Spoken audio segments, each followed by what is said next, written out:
In today's video, I'm going to talk about what I think is the most important aspect of Wushu. And it's probably not what you're thinking of. Are you ready? Let's go.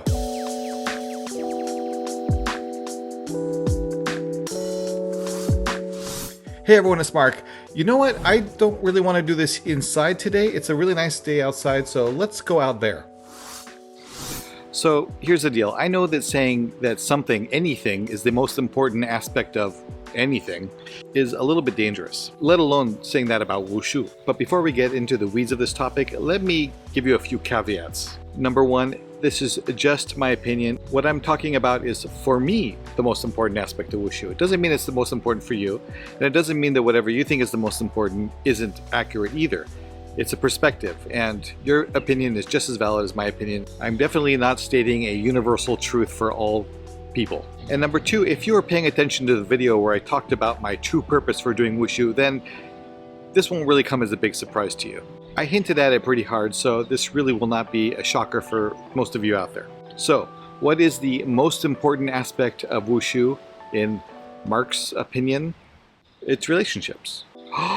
Okay, I know, your eyes are probably rolling in the back of your head already, and I bet some of you are even saying to yourself, well, are you just talking about guanxi? Well, I'm sort of talking about guanxi, but not exactly. There's a slight difference. For those of you who don't know, or even for those of you who do, guanxi is a term that you've probably heard if you've been around Chinese culture or in China cultural adjacent environments like Wushu. Loosely translated by someone who only has a cursory understanding, guanxi relates to relationships and to some degree the interplay of social debt and reciprocity that comes from those relationships. You know, I'm not an expert, and there's a video that explains it pretty well. You just click up there, and then you can go down a really deep YouTube rabbit hole about guanxi. But it's one of those terms that's a little bit tricky to pin down in English because there's not really a direct equivalency. Social bribery, favors, reputation, friendship, kindness, guilt, community, reciprocity, networking.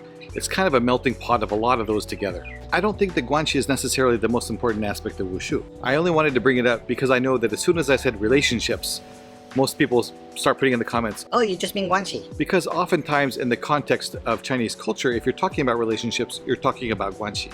But for me, there is a difference, and part of that is about the nature of reciprocity and social debt that guanxi has that I'm not talking about. For me, relationships don't necessitate reciprocity, and friendships don't require social debt. In my personal Venn diagram between relationships and guanxi, there is some overlap, but they're not the same thing. So then, what to me are relationships in Wushu? These are essentially the other side of the coin of what I talked about in that other video. I talked about how the connections that I've developed in Wushu are my prime motivator for wanting to practice Wushu, and that it's the main reason I'm still involved to some degree in the sport. But the other side of that is the value that I place on those relationships and how they contribute to my Wushu training experience. But it's not just my Wushu experiences, it's really every aspect of my life has been impacted to some degree or not in the relationships I've had with Wushu, either for those I've trained with, or for those who have trained me, or those that I've trained next to. There has been ripple effects in every aspect of my life. I mean, my first coach originally helped me go train with the Beijing Wushu team. My first training friends introduced me to other classes in the area where I met other people, including the person who would later be my boss, be my roommate, and who I would later be involved in 4 different companies on 2 different continents. And one of those jobs helped me go work for Jet Li for 10 years. And Jet Li is the one who brought me to China. While I was training with the Beijing Wushu team, I made other friends, and one of those athletes helped introduce me to train at Shanghai and the Shanxi Wushu teams. Another Wushu friend introduced me to go train at the Shandong Wushu team. The list goes on, and the relationships I've made through Wushu have been significant. Right now, I just want to quash a misconception I think is going to happen as soon as I said all that stuff. And the misconception is that relationship is just another word for networking. In fact, in one of my blog articles on wushuadventures.com, I actually mentioned how making friends with athletes or coaches can help give you training opportunities in the future. And while that's true, it needs to come with a huge disclaimer. And that disclaimer is that your motivation for having Wushu friends should never be related to networking opportunities. If you try to make friends to gain favors or develop some sort of reciprocal relationship, it won't work. I mean, it sort of works. Guanxi has that aspect of relationships in it, and a lot of Chinese relationships are built on guanxi. But as a general rule, I try to remove the aspects of reciprocity or social debt from relationships, especially the relationships in Wushu, and especially the relationships with Wushu people in China. I mean, if you have a friend and you ask them to help you move or something, they're your friend. They're probably going to say yes if they can.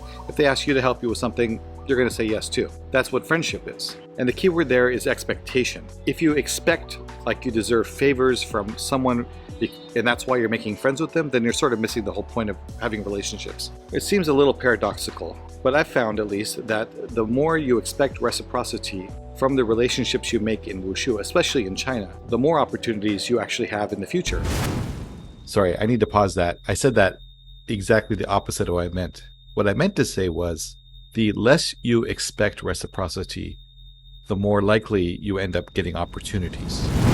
Or said another way, you will have more opportunities, especially in China, if you don't expect opportunities to happen. You know, a while back, Rebecca Chin had asked me about how to form relationships with athletes or coaches in China, or rather how to develop real relationships. And I guess for me there's a few components, but the first for me is to just really genuinely care about the person. Not because they're an amazing athlete or the skill set they have or the awards they won, but just because they're another human being and you want to get to know them better.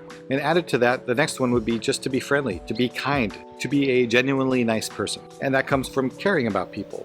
And third, I think, is to just be generous with your time and be humble with your time. And don't assume that your needs or your priorities are more important or more valuable than other people's. You know, I realize this is stuff we already know. We've all been taught this since we were little kids. Be nice to people, be kind, be genuine, be authentic. This isn't anything new. Look, the reality is I'm not perfect. Nobody is. I have lots of faults. I've done a lot of dumb things in my life. But I've been really lucky that the people I've met through Wushu have seen past that and are still willing to be my friend. You know, one thing I noticed when I was living in China and I was working for arguably the most famous Wushu athlete in the world, that I would make sure I never told anyone that I worked for Jet Li. I mean, now I don't care because I don't work for him anymore. But at the time, I wouldn't ever tell anyone I just met that's who I worked for. If they found out, they found out. But I didn't make it a point to let them know that. Because there's one thing that you learn really quickly in that environment. You learn how to sniff out people who are friends with you because of him versus because of you. And I never wanted anyone to feel that way from me. I didn't want someone else to feel like I was just being friends with them because of their ranking or their skill level or who they knew or what they could do. I knew what that felt like and I didn't want to put anyone else in that situation. You know, let me give you a few examples of things I've seen in China when I was there when people are meeting athletes for the first time. There's like 2 or 3 ways that I've seen this go. The first one is that they're so nervous and starstruck that they just don't know what to say. They're tongue-tied, they put the athlete on a pedestal, and they don't know how to approach the person. And in that environment, there's no way for you to see eye to eye and look at them as another human being. You're just elevating them so much. So it's really difficult to become friends with people in that situation.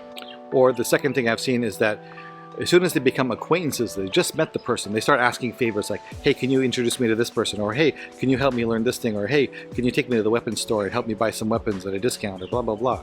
Or the other thing I've seen is that they go overboard and they ply their coaches or the athletes with generosity, being way too generous with things. They give them gifts, they give them opportunities that the other person may not even need or want. I want to ply you with stuff so that maybe someday I can get something back or that you'll like me.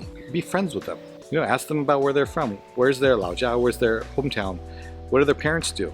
What was it like moving to the training center to live there full time? What do they do in their free time? Do they have any hobbies? Get to know them as a person and things will progress organically, naturally over time.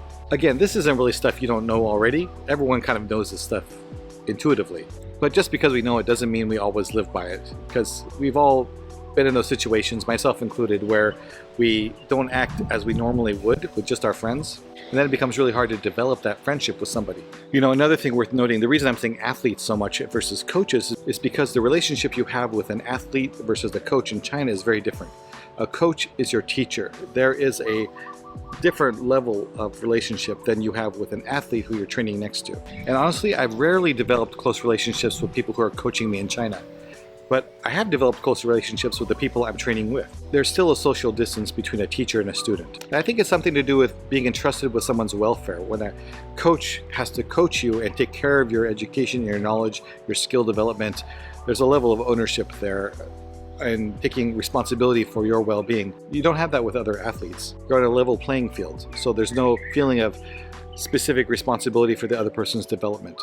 And if you take on that responsibility, it's mutual. You know, you're both helping each other out. And you know, I've seen exceptions to this. I've seen people who go there and become really good friends with coaches, and that's totally okay. It just never happened to me, so. And the other thing is, we don't train in a vacuum. It's really hard to go through this journey without someone to connect with, without a bond that you form with someone else who's also going through the same experience. Whether it's online or in person, other people are a big part of our training journey. But we, or at least I, feel like I want to involve other people in this Wushu adventure that I'm going through. Recently I reconnected with my friends Jennifer and Wang Wei at Wushu Unlimited, wushuunlimited.com, and we've been out of touch for several years. But when we hung out again, it felt like no time had passed at all. We just started back up right away. I guess it wasn't until fairly recently that I realized just how significant the role of relationships are in my Wushu journey. More than training, more than competitions, more than accolades, more than awards, more than travel, more than anything else. For me, I can't do any of that other stuff without the relationships that I've developed.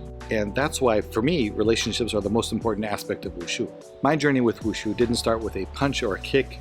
It started by meeting my coach. It can be hard to find things in common with other people.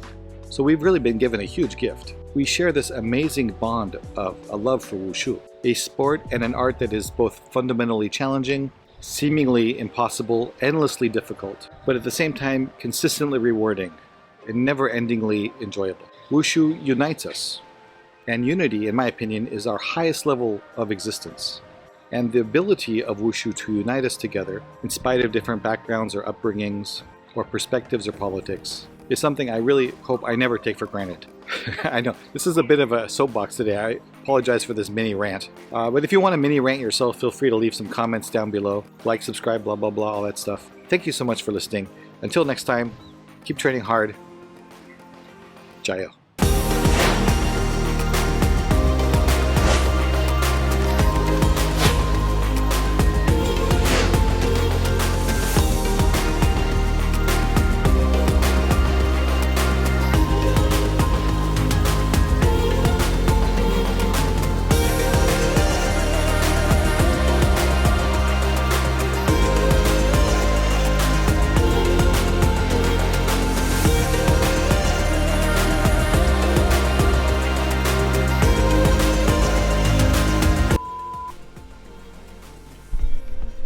Okay, let's turn this light off and we will pick you up.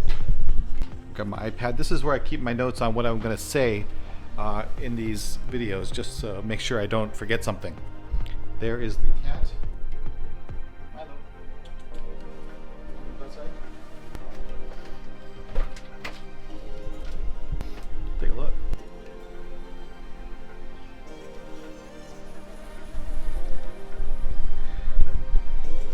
This is really nice. There's like no clouds, which is unusual for this part of the island.